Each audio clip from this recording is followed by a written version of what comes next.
Diversity is what readers want. It'll make your characters more interesting, especially if you're indie where you can take more risks. People want to read it, it's worth taking that risk. More diverse characters will appeal to a more diverse audience. So that works in your favor too. You know, not all of your audience will relate as strongly to your main character as some of the others will. If you have a more diverse range of people, you're appealing to a wider audience.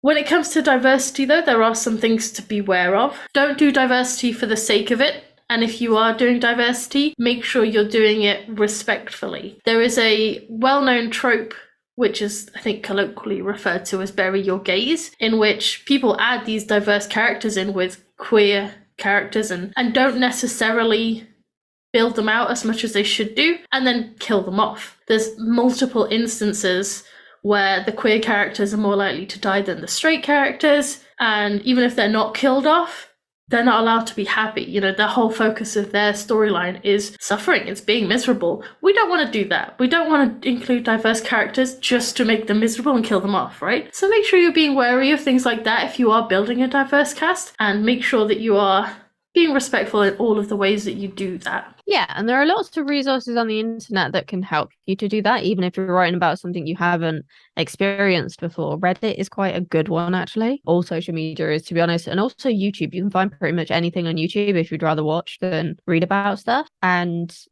the thing that bothers me about Bury Your Gaze is the fact that no one's life is pure suffering. Everyone has those brief moments of happiness, no matter how dark their days are. Before someone was depressed, after someone comes out of that depression, you know, depression is generally a feeling of numbness, but not every single queer person is depressed.